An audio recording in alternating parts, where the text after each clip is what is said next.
Okay, hi folks, I'm back here and now we're going to start chapter 31. And by the way, we have already started chapter 31 without knowing, right? In the previous lecture, we did the LC oscillation, the LC circuit actually. And we also did the RLC circuit, which are damped oscillations.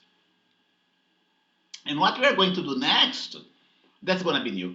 That's going to be force oscillations of three simple circuits. That's where we start talking about AC circuits instead of DC circuits. So far we have been talking about only about DC circuits, and we will start talking about AC circuits. You know, so far we have dealt only with DC circuits, with the exception, okay, of 31.1 and 31.2, okay, that we did before, with the exception of the LC and the RLC circuit. But how do you come up with AC circuit, okay? Well, and what is this AC circuits, right? DC circuits are circuits that flow in only one direction. Can be like current clockwise, current counterclockwise. Okay, either one. While AC circuit stands for alternating current, DC stands for direct current. AC circuits, in an AC circuit,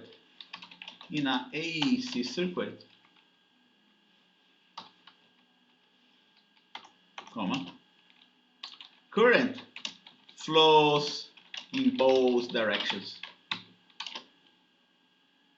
In the case of an DC circuit, okay, in DC circuits, okay, we have a power supply,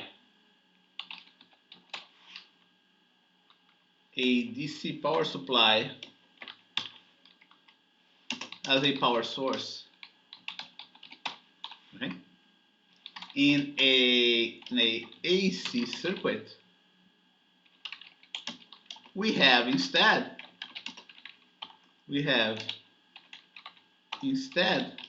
a generator to supply the AC current. And a generator, you already covered that before, right? We covered with great care the electric generator, and it is a source of AC current that flows back and forth. Okay, recall that a generator is a device that supplies AC current to the circuit.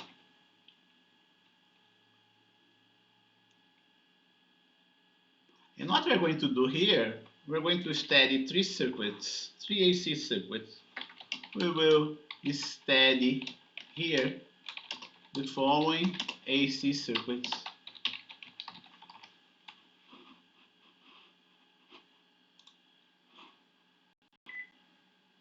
We're going to look at an AC circuit with an AC power source and a resistor. Okay, just those two elements. An AC circuit with a AC power source and a capacitor.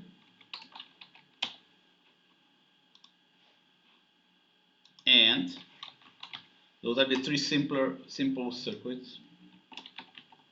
An AC circuit with an AC power source and an inductor and an inductor.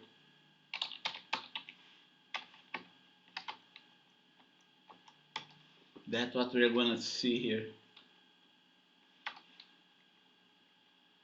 All those three. Then you're going to see a combination of those three. RLC. Then it's not going to be 3 circuits. Actually, it's going to be 4. And, right? An AC circuit with an AC power source and a resistor,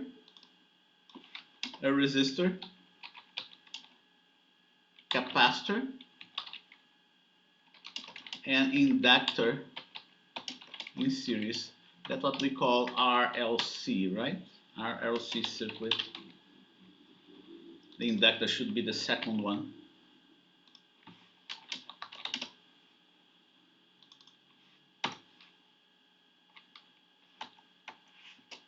RLC circuit. That's what you're going to study here. It's a very interesting type of circuit, and the mathematical techniques that we use is very interesting as well.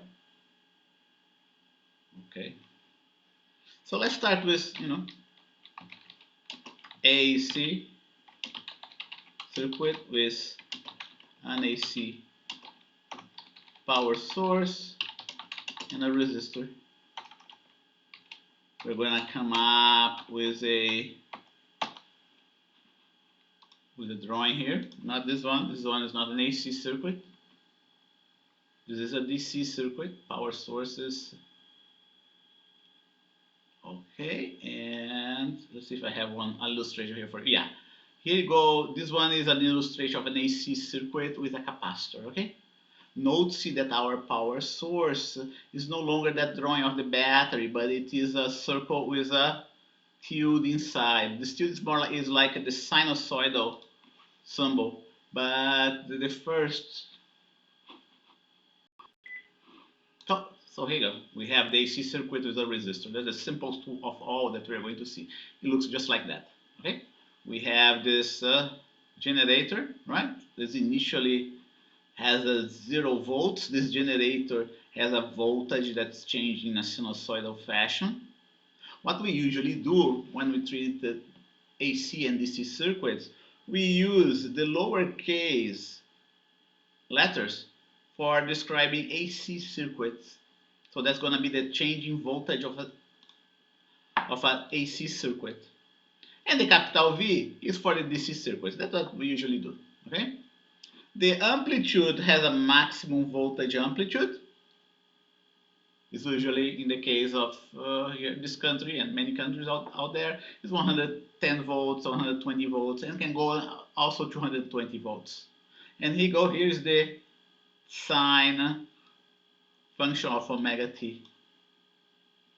Okay, sine function of omega t. So at this moment in time, this voltage here is 0. Okay, and as time goes by, the voltage keeps increasing. Right? Look at the charge build up here. The voltage is changing as time goes by, and the current also changes accordingly. Right? Now it reached its maximum, and now it's going to decrease again in a sinusoidal fashion, and then it's going to invert the polarity of the source. That's why we call it, AC circuit. Okay. So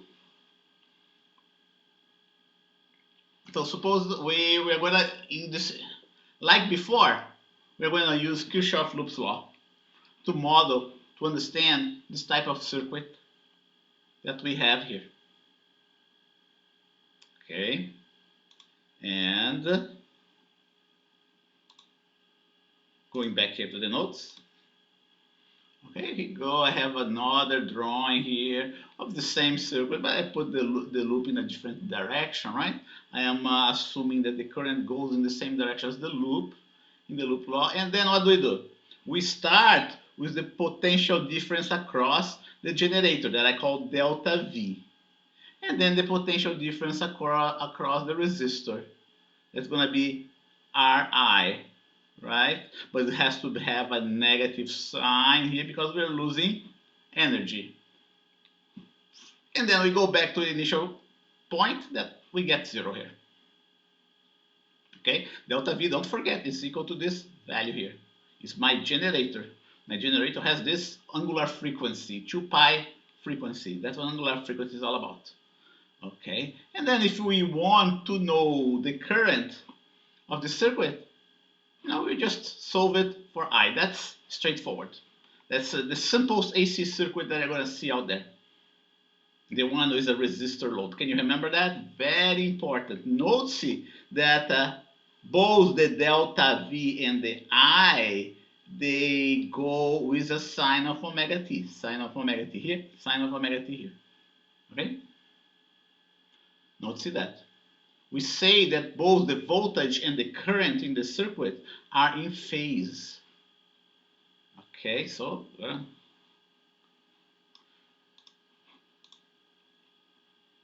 okay, put side by side. Why am I saying that? Well, I'm saying that because not every device that you put in an AC circuit, you're going to have this same relation here in which the phases are the same. And you're going to understand right now is this in an inductor in an AC circuit. Okay, so here go inductor, the generator. Okay, we put the direction of the loop and we make the current coincide with the direction of the Kirchhoff loop, right? Okay, so here go delta V again, right? Going through the inductor is minus L di dt. I'm emphasizing that. I'm putting the lower, the subscript here to emphasize that is going to be the current for the inductor in the circuit. The current for the resistor in the circuit is equal to 0. And we want to know what's the current. That's what we want to know. We solve for the IDT, that I'm doing here, and substitute for the voltage right here at this place. Okay, and that's what we get. The IDT has the same phase as delta V, but it's the IDT, it's not the current. Okay, when we go ahead and solve for the current, we get a different relation. Let's do that. DIL, separation of variables, right? I on one side, dt on the other side. We take the integral and bingo. We have a cosine of omega t here. The current now has this cosine of omega t. Okay. And now we have what? We have that, which by the way can be said that it is sine of omega t minus pi over 2. Okay, and don't forget we have a negative sign here. I want to keep the same function that we had here. Don't forget that, minus cosine of omega t is what? It's cosine of omega t plus pi, right? That's why he wrote here. And what you have right here can be here written as sine of omega t minus pi over 2. And now I'm putting the current of the resistor side by side with the current of the inductor. Do you see now? And this voltage here didn't change, right? Sine omega t minus pi over 2, and sine of omega t. So we say that the current of the inductor lags the voltage applied to the system. Okay? This minus pi over 2 is like it's lagging. Kirchhoff law. Now we're going to look at the capacitor. Very important result. You're going to see why is that. So far, let's perform the same thing for the Kirchhoff law. Okay, delta V is, voltage of the capacitor, right? Voltage of the capacitor is going to be Q over C. But wait a minute, we are moving from positive to negative. If you're moving from positive to negative, we must have this negative here in the Q over C. And we solve for Q, okay? That's the Q, spelled out, delta V max. But then if you want to find the current in the circuit is going to be dq dt. There is no minus sign in there because the capacitor is being charged by this device. Okay. We take the derivative, we get the cosine of omega t, and now look what we get. We get a constant, which by the way is dependent on the frequency, angular frequency, sine of omega t plus pi over 2. And again, we put everything side by side so you can understand what's going on here. The current lags the voltage for the inductor. The current for the capacitor leads the voltage. Okay? Simple enough. But one more thing, very important. The amplitude of the current of the in the circuit with the resistance doesn't depend on omega, on the frequency. However, it does depend on the frequency of the generator, both for the inductor, both whenever you have an inductor in the circuit and whenever you have a capacitor in the circuit. Those are very important differences that's gonna make a huge difference. Okay, so that is how I spelled that out. And we have there are very important consequences for what you're seeing here. So much that we can start talking about a resistance. Not only a resistance for a resistor in the circuit, but a resistance associated with the inductor, a resistance associated with the capacitor. It's actually a special type of resistor, the resistance. This special type of resistance, we give it a different name. Okay? So here we go. IR, okay, that's the resistance of the resistor.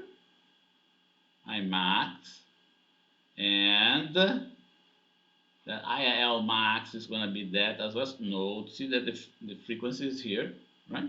And here we have a frequency as well. L for inductor, C for capacitor. Maximum value of the current. Okay.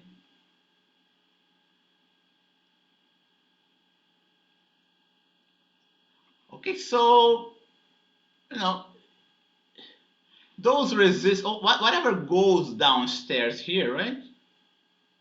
For the inductor and for the capacitor, right? Whatever goes downstairs for the capacitor is not going to be C omega, it's going to be 1 divided by C omega. Those values, we call it, not the resistance, but we call it reactance. Okay? And represent by the letter chi. For the capacitor, the reactance of the capacitor is 1 C omega. For the reactance of the inductor is L omega.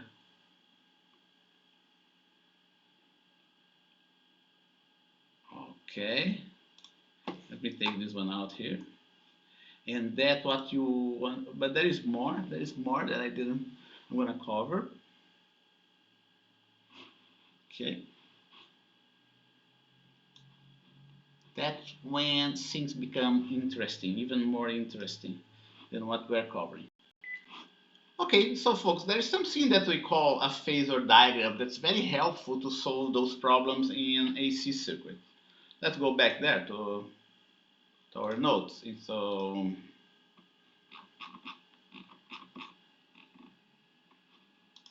before we get into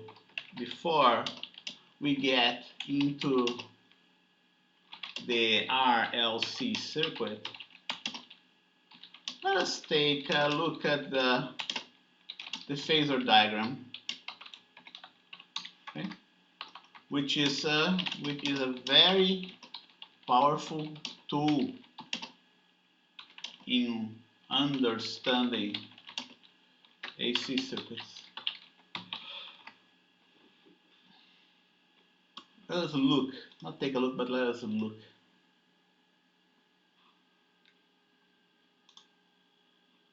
Okay, recall that I'm going to write let's write here my voltage, okay?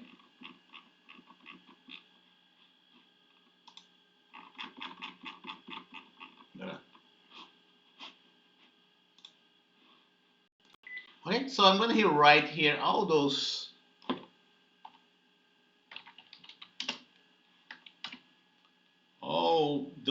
equations that we saw before.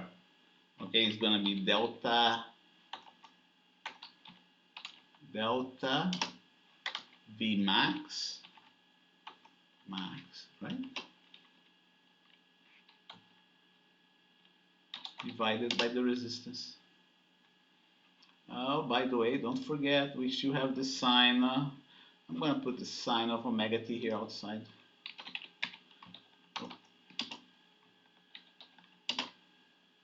Sine of omega t.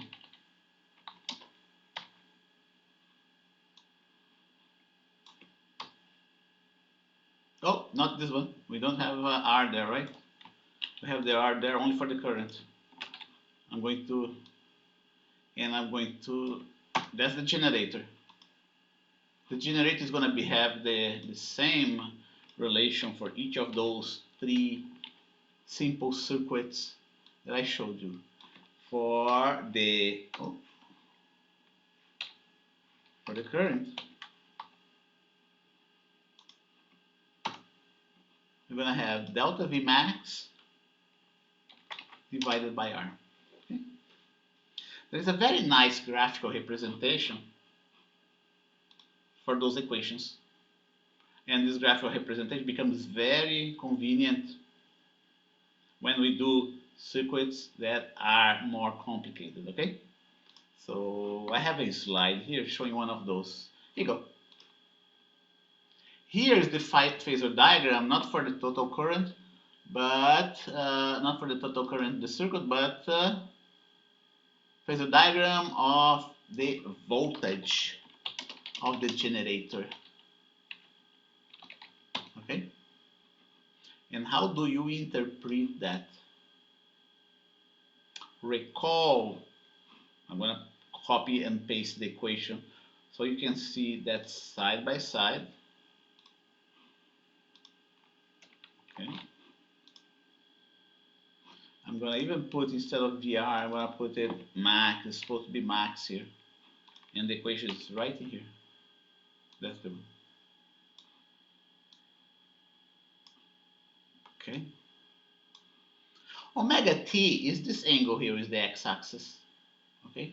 And this so-called phasor is something that rotates about in the xy space. And the projection of this vector, okay, this vector, remember, is exactly the amplitude of your generator. The projection of this vector in the y-axis is going to be the AC voltage. Can you see that? Here is cosine of omega t, right? And here is going to be sine of omega t. Okay? So that's the phasor diagram of the voltage of the generator. When we look not just at the voltage, but at the current of the current in a circuit that has only the resistor, we have something like that. We have the voltage in phase with the current. They are both rotating. Of the current, of the voltage of the generator, and current in a circuit with a resistive load only. Okay, like that. They are in phase. So try to picture those two vectors coupled together, rotating in this space. That's a very good representation for the voltage and for the current. Capital I stands for the amplitude. Capital delta V stands for the amplitude as well. Here's the amplitude of the voltage. Here's the amplitude of the current, right? But their projection along the y-axis would be the lowercase I. Make sense? Okay. We can even do that here. Here.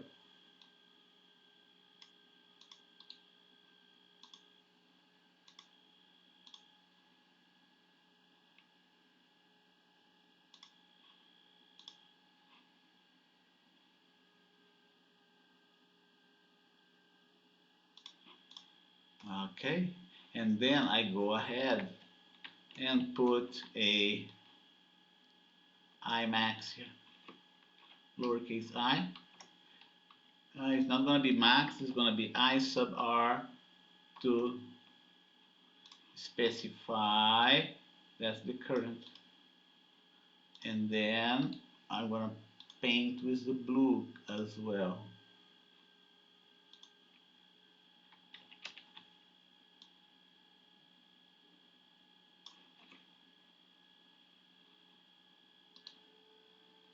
Here's the red.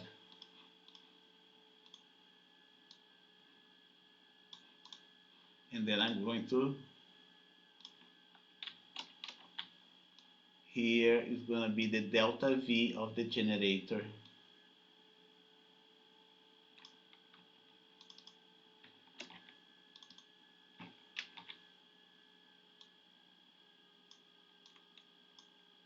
Delta V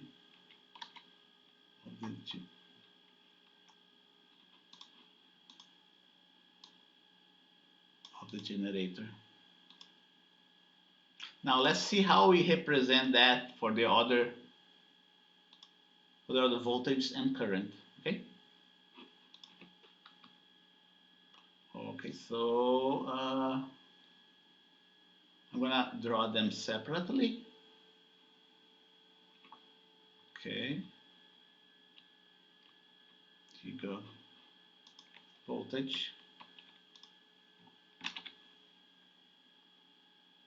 Right. Let's not forget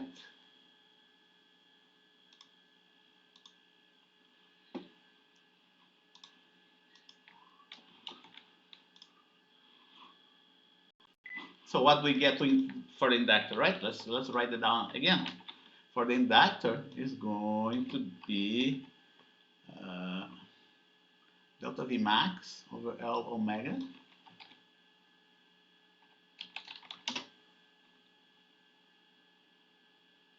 sine of omega t minus pi over 2.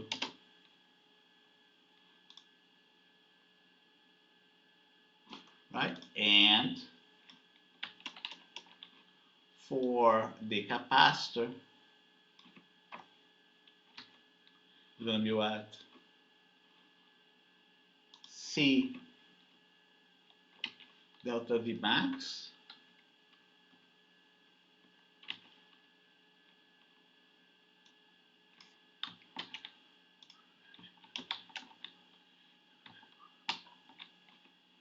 omega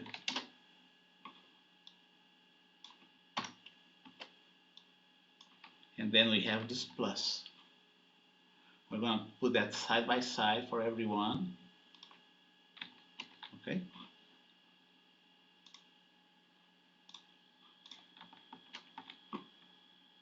Generator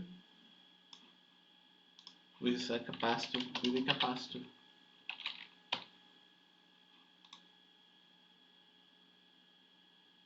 The capacitor, the current, no, not the capacitor, the inductor is an inductor. Remember, the current lags the voltage, right? And I wanna take this one right in here.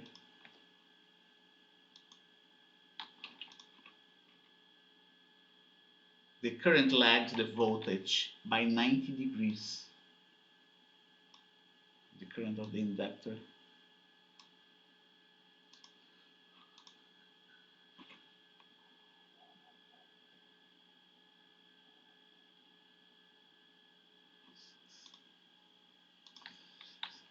And just like before,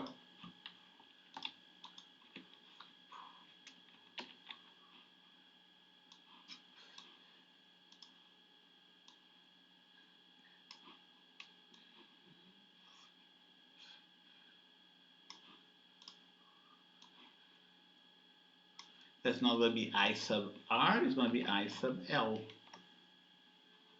Right?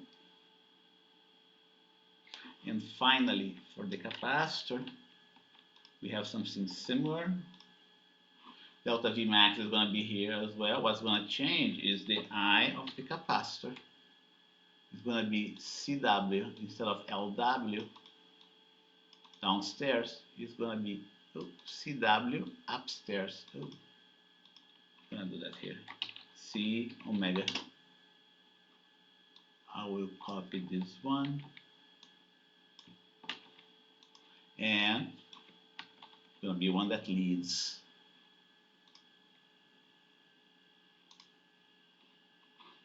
Okay, those are all relative leads and lags, right? If this one is pointing this way, the other one is going to point this way. This angle here is going to be 90 degrees.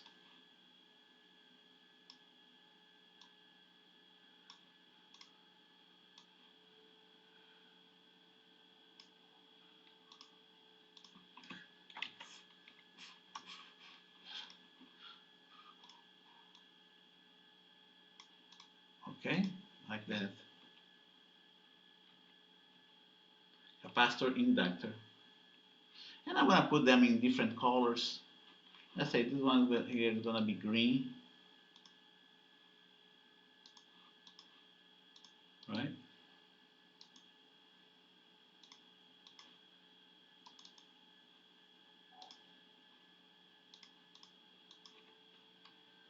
And this one here is going to be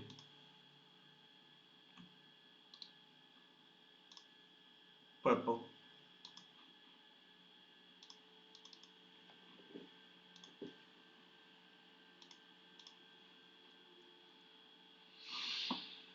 Okay, so that's what we have for an AC circuit for a resistive load, an AC circuit with an inductor,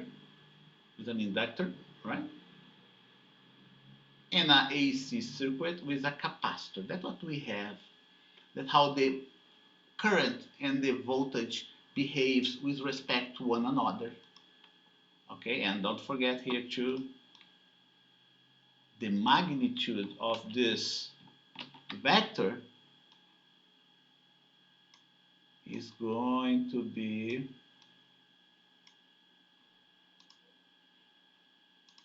something like that. The magnitude of the other vector is going to be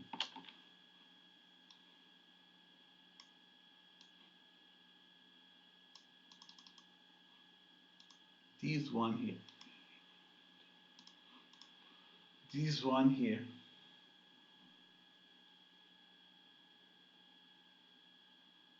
Okay? And don't forget, that's just the projection. What you see here is just the projection.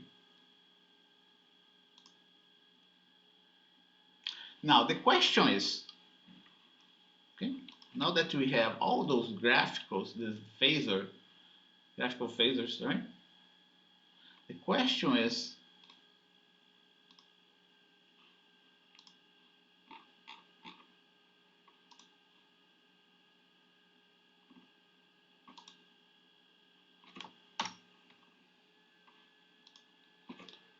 how does an RLC circuit with an AC power source behaves? Okay, that's the question we have here. That's the question. Let's take a look at the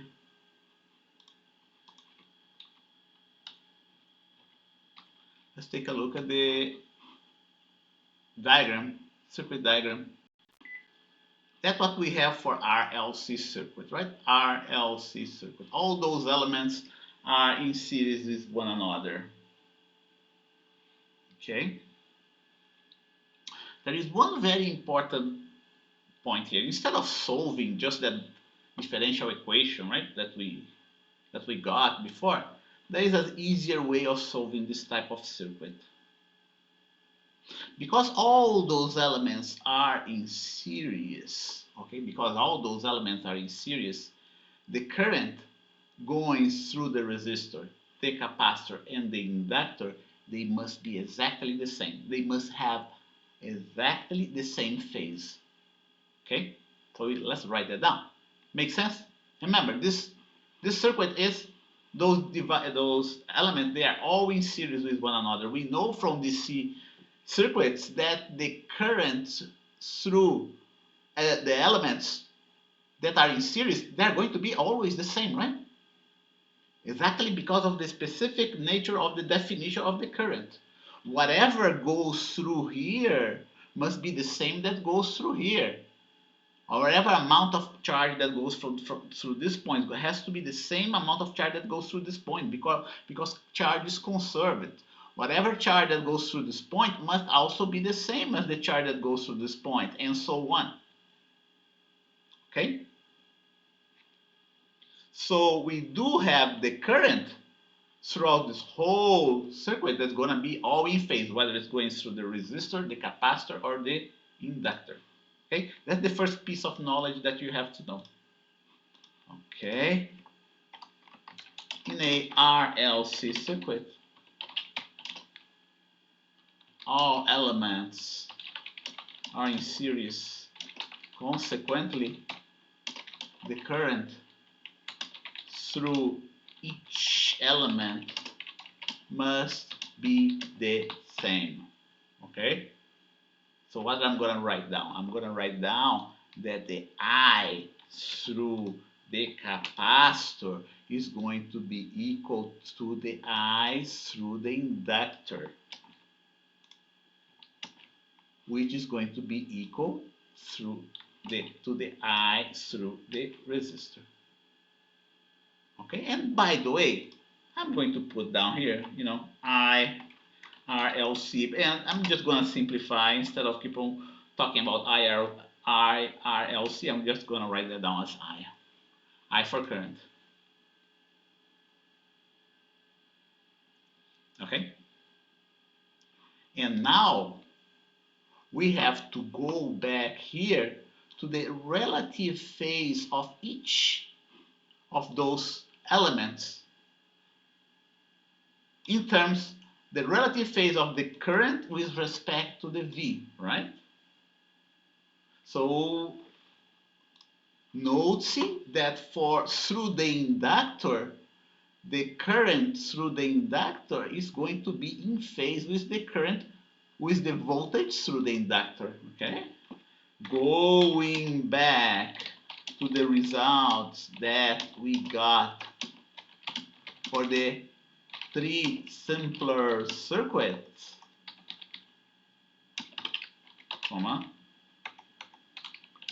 we recall that the current through the resistor is in phase with the voltage through the resistor, right?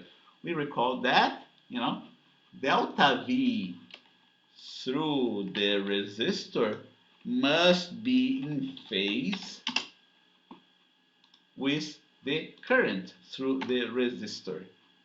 And let's write that down here.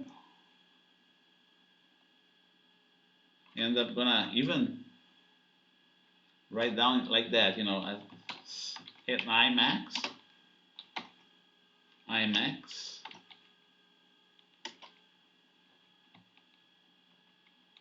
sine omega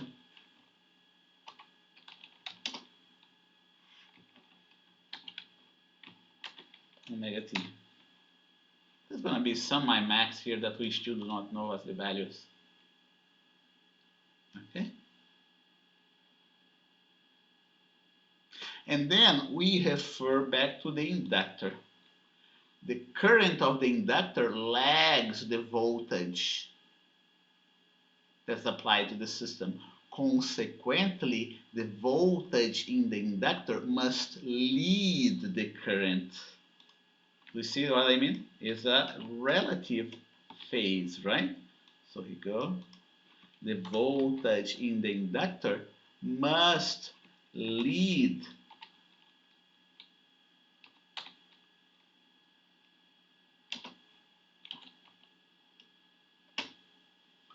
the current in the circuit. And I'm going to put that here as well.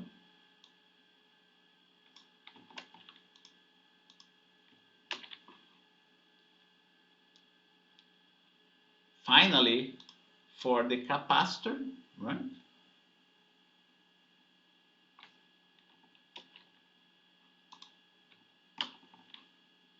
I'm going to put it here. We must have that the voltage in the capacitor lags the current in the inductor by 90 degrees. And then I'm going to do something even more than that. I'm going to specify that it is the amplitude of delta V of the resistor, okay, and the delta V of the inductor. It may not be the same, okay, and the delta V of the capacitor.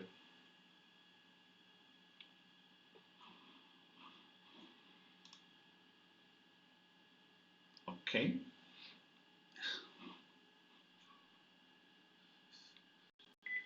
And now we can combine everything into a single phasor diagram.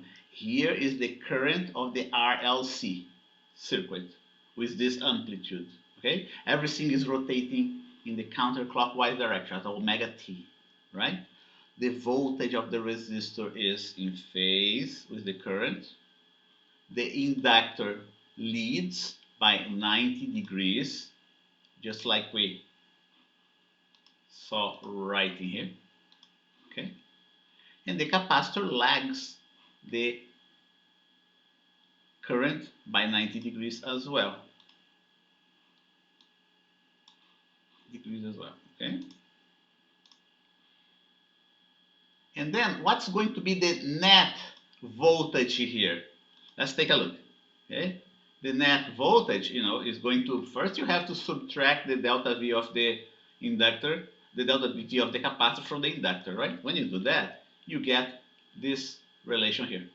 But because all those things are sines and cosines, we can also operate in those two phasors, vectors, in the following way. We can get that, combination, vectorial combination that will result in the final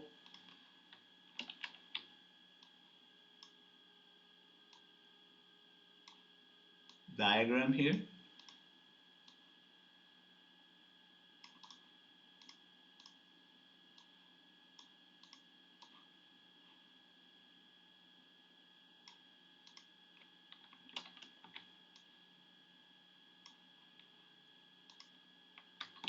And I'm going to put that in a different color. I don't need those two anymore. They're just, let's put that in a brown color, okay? The blue is still I max, the red is still the voltage across the resistor, okay? And what you see right in here is the combination of all the three voltages.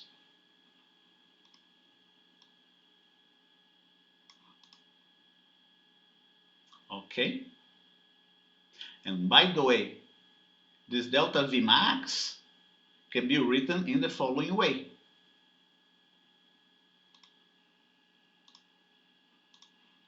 Net voltage of the three elements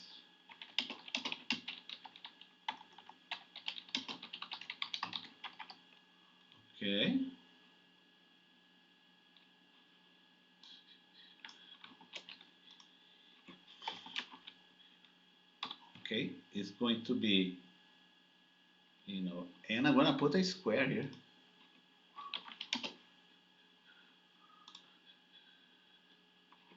Okay, we're going to have a square here of the subtraction of delta VL and delta C, right? Don't forget that those two subtract from each other first. And then we are going to have the delta VR square as well.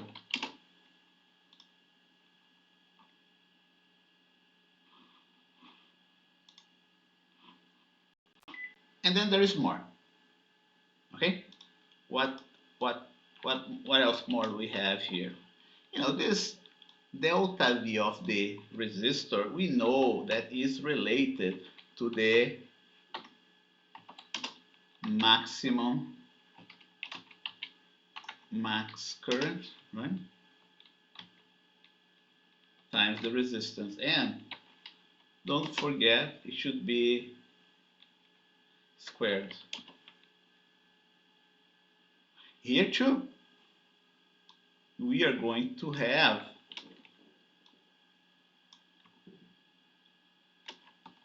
the Imax square times the sort of resistance, right, of the inductor, which is actually called the reactance, squared as well.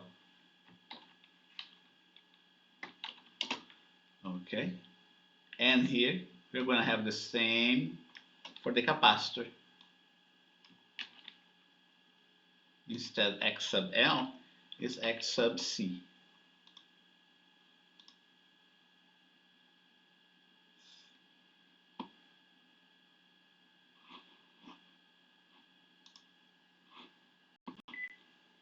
In the next step,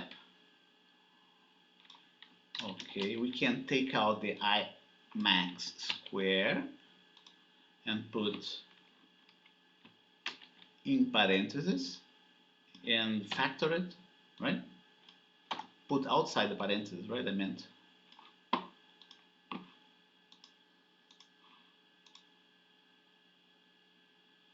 And finally, we recognize. We take the square root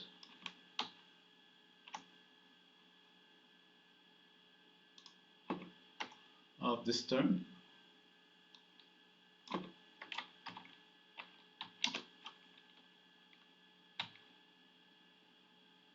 When we take the square root of this term, the I max disappears.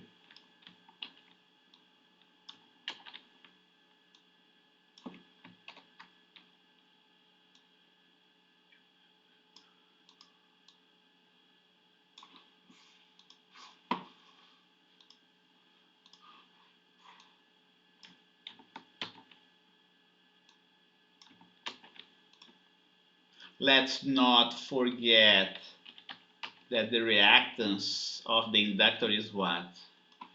Let's take a look there before, right? When we, okay, V equal L, and now V equal to Ri, right? So the reactance would be this term here, L omega.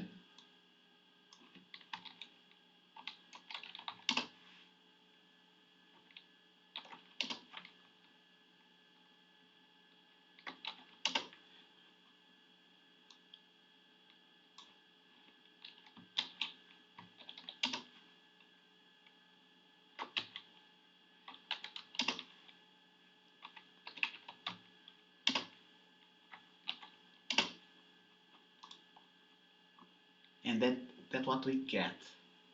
This term right in here has a name too. It has units of resistance, right? See, this term has units of resistance. This term has units of, and this term too, resistance is square, right? Resistance is square. Hey, wait a minute. That should be, yeah, that's right. Yeah, this term has units of resistance squared. This term must have the units of resistance squared as well. Yeah, there's a little boo-boo here, right? Let's fix that. It's not Imax squared. It has to be Imax only, right? Let's fix that. And it's not XL squared. It has to be chi L only. The square appears only after we take it out from the parentheses, which is squared.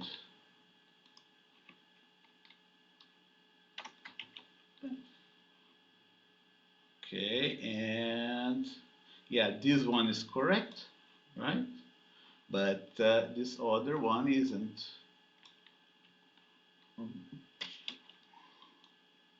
It's like that.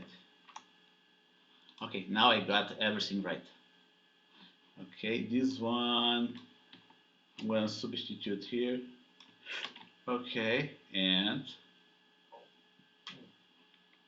then we are going to have L omega 1 over C omega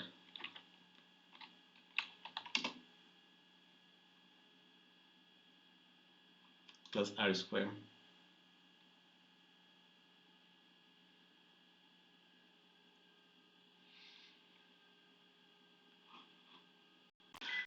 This term that you see right in here has a name. Okay, it has units of resistance, right? So let's write that down. The term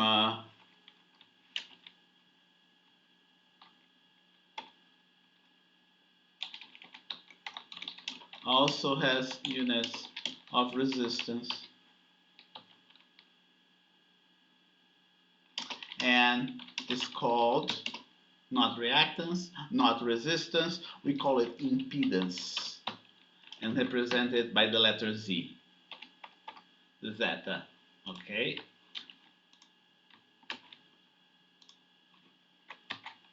Like that.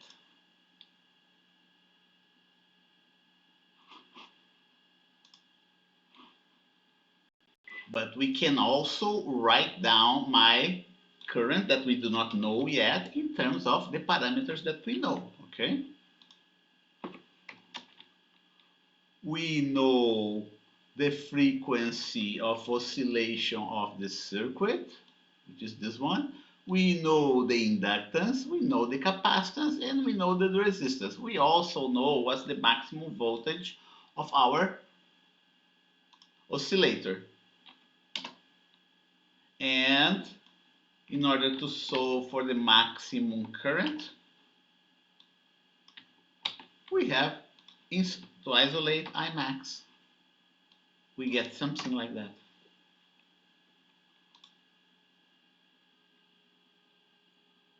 And now we finally found what our maximum current is. Okay?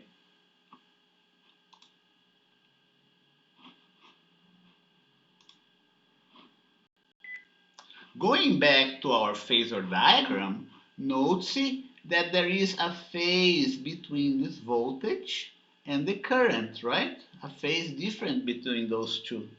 The maximum voltage and the current, the combined voltage of all the three devices. And we can find this phase as well. It's not difficult.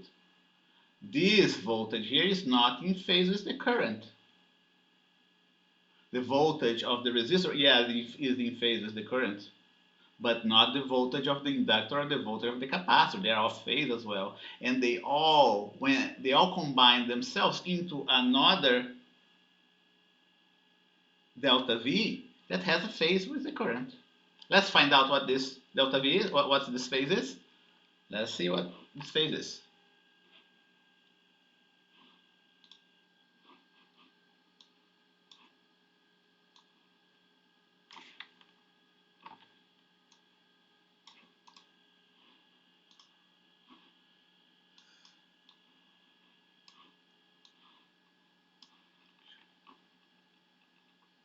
Okay, so I will call this angle here phi. Okay, and I can take this angle. I can take the tangent of this angle.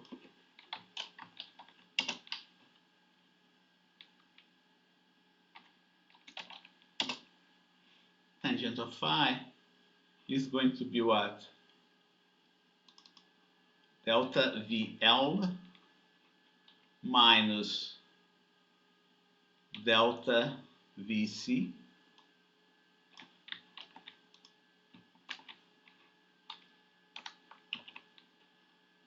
over delta VR.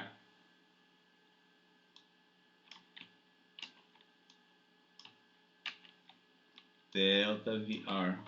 And then we go ahead and use the Ohm's law for the AC circuits, right?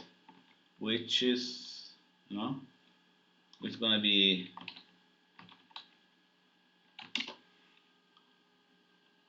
I max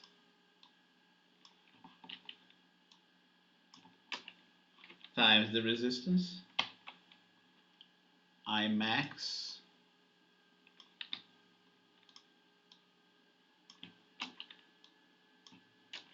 chi of L, and I max chi of C.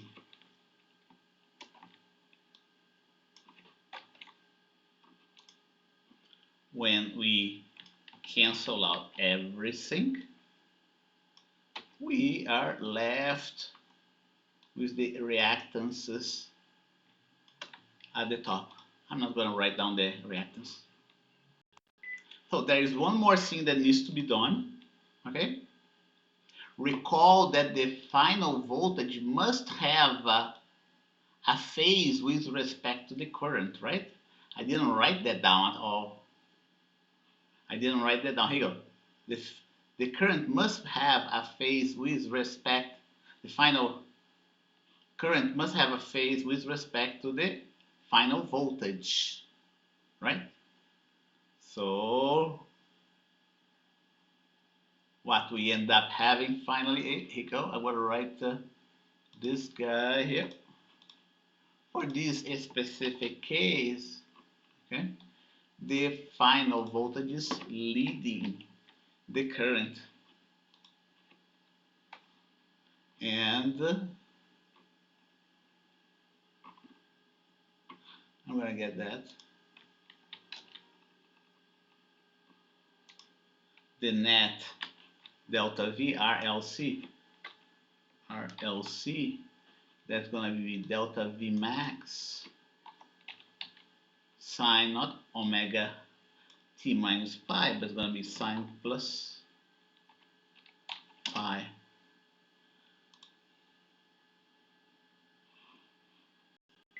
The book made it slightly different, but it's the same thing, right? He made the current lagging the voltage, the overall voltage, but it's the same thing what I have.